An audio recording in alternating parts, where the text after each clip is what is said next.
Hello नमस्कार सभी को।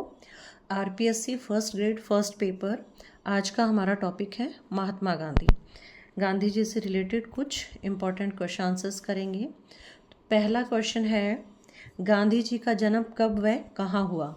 इनका जन्म 2 अक्टूबर 1869 पोरबंदर में हुआ और मृत्यु 30 जनवरी 1948 नई दिल्ली में हुई।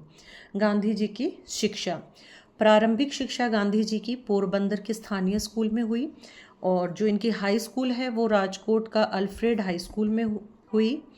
उच्च शिक्षा इन्होंने भावनगर के समलदास कॉलेज से किया और कानून की पढ़ाई इन्होंने लंदन से की। इंग्लैंड के इनर टेम्पल कॉलेज से इन्होंने कानून की पढ़ाई करी। नेक्स्ट क्वेश्चन है, गांधी जी के राजनीतिक गुरु कौन थे? तो गांधी जी के राजनीतिक गुरु थे गोपाल कृष्ण गोखले। गोखले ने ही गांधी जी को राजनीति में सक्रिय होने से पहले पूरे भारत का भ्रमण करके सामाजिक राजनीतिक परिस्थितियों को समझने की सलाह दी थी। गांधी जी ने गोखले के सम्मान में गोखले मेरे राजनीतिक गुरु नामक पुस्तक लिखी।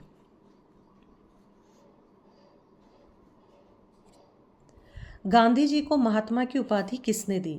तो गांधी जी को महात्मा की उपाधि दी रविंद्रनाथ टैगोर ने। उन्होंने 1915 या 1919 में गांधी जी को महात्मा कहा। 6 मार्च 1915 को दोनों पहली बार शांति निकेतन में मिले थे। रविंद्रनाथ टैगोर को गुरुदेव की उपाधि महात्मा गांधी ने दी थी 6 मार्च 1915 को, जब वे दोनों शांति निकेतन में पहली बार मिले थे। तो गांधी जी को महात्मा की उपाधि रविंद्रनाथ टैगोर ने दी और गांधी जी ने रविंद्रनाथ टैगोर को गुरुदेव की उपाधि दी। गांधी जी ने सत्याग्रह का सर्वप्रथम प्रयोग कहाँ किया? तो गांधी जी ने सत्याग्रह का सर्वप्रथम प्रयोग किया ट्रांसवाल, दक्षिण अफ्रीका, जहाँ पे वो रहते थे, और सितंबर 1906 और 7 में एशियाटिक रजिस्ट्रेशन एक्ट, जिसको ब्लैक एक्ट भी कहा जाता है, के खिलाफ नस्लीय और भेदभावपूर्ण पंजीकरण कानून था ये। दक्षिण अफ्रीका में गांधी जी ने पैसिव रेजिस्टेंस एसोसिएशन की स्थापना की और इस भेदभावपूर्ण कानून के खिलाफ अपना पहला सत्याग्रह आंदोलन चलाया था। व्यापक विरोध के बाद 1914 में इंडियन रिलीफ एक्ट पारित करके इस अपमानजनक कानून को खत्म किया गया। भारत में गांधी जी का पहला सत्याग्रह कौन सा था? तो भारत में गांधी जी का जो पहला सत्याग्रह है वो है चंपारण सत्याग्रह, जो कि अप्रैल 1917 में हुआ था और ये चंपारण बिहार में है। बिहार के चंपारण जिले में नील किसानों पर हो रहे अत्याचार और तिनकठिया प्रणाली के विरोध में ये पहला सत्याग्रह गांधी जी ने किया था। ये तिनकठिया प्रणाली क्या थी? 1 बीघा भूमि के 3/20 हिस्से पर नील की खेती करना अनिवार्य था। नेक्स्ट क्वेश्चन है, असहयोग आंदोलन और गांधी जी। असहयोग आंदोलन 1920-22 में हुआ। शहरी क्षेत्र में मध्यम वर्ग, ग्रामीण क्षेत्र में किसान और आदिवासी लोगों ने समर्थन किया। असहयोग आंदोलन के समय भारत के जो वायसरॉय थे वो थे लॉर्ड चैम्सफोर्ड 1916 से 1921, और फिर लॉर्ड रीडिंग थे 1921 से 1926, और भारत सचिव थे एडविन मॉन्टेग्यू।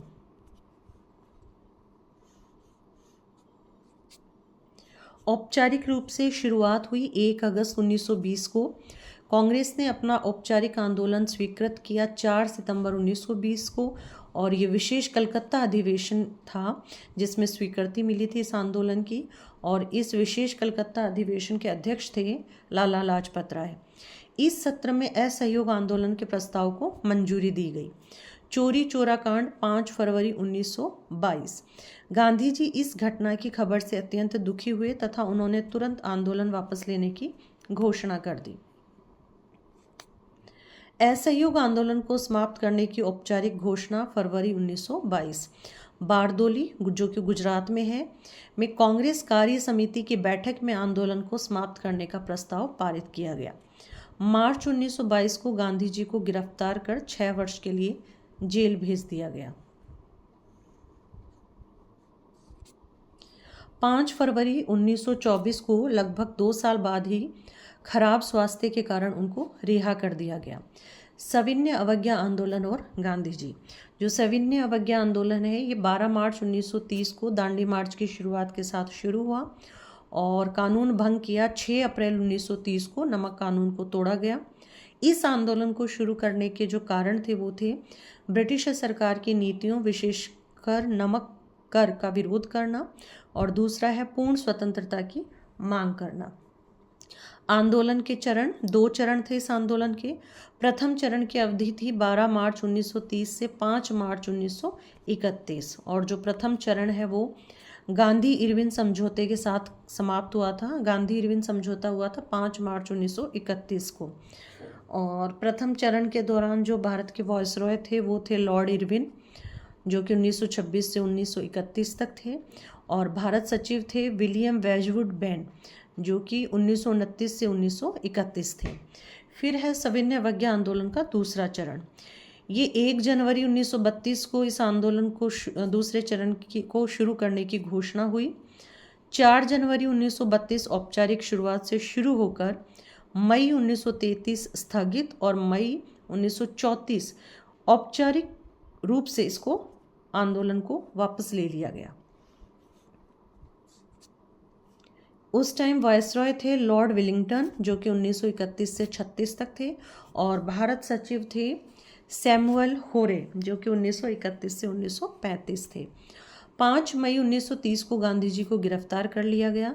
जनवरी 1931 में रिहा होने के बाद गांधी जी ने वायसरॉय लॉर्ड इरविन के साथ समझौता किया, जिसके बाद आंदोलन को कुछ समय के लिए स्थगित कर दिया गया और गांधी जी गोलमेज सम्मेलन में भाग लेने के लिए लंदन चले गए। आंदोलन का दूसरा चरण शुरू होने के कारण, द्वितीय गोलमेज सम्मेलन 1931 की विफलता, गांधी इरविन समझौता 5 मार्च 1931 की शर्तों का उल्लंघन, ब्रिटिश सरकार द्वारा दमनकारी नीतियां जारी रखना। गांधी जी की गिरफ्तारी 5 मई 1932 के बाद आंदोलन ने उग्र रूप ले लिया और मई 1934 में गांधी जी द्वारा आंदोलन को वापस ले लिया गया।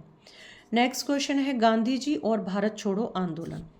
तो भारत छोड़ो आंदोलन 8 अगस्त 1942 को प्रारंभ हुआ।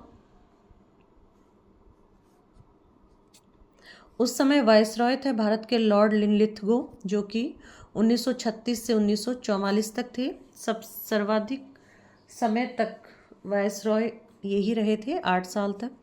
फिर है भारत सचिव लियोपोल्ड एमरी 1940 से 1945। आंदोलन का ड्राफ्ट 14 जुलाई 1942 को वर्धा में कांग्रेस कार्य समिति की बैठक में तैयार और पारित किया गया। आंदोलन का प्रस्ताव पारित 8 अगस्त 1942 कांग्रेस के बम्बई अधिवेशन में पास किया गया और इस अधिवेशन के अध्यक्ष थे अबुल कलाम आज़ाद, और ये जो अधिवेशन हुआ था बम्बई में। आज का आखिरी क्वेश्चन है गांधी जी ने किस वर्ष साबरमती आश्रम अहमदाबाद छोड़ा और स्वराज प्राप्ति के बाद ही लौटने का व्रत लिया? तो ये 1933 की बात है। 31 जुलाई 1933 को गांधी जी ने संकल्प लिया था कि वे तब तक आश्रम नहीं लौटेंगे जब तक भारत को स्वराज की प्राप्ति नहीं हो जाती, और उसके बाद वो महाराष्ट्र में स्थित सेवाग्राम आश्रम में रहने लगे थे। Thank you.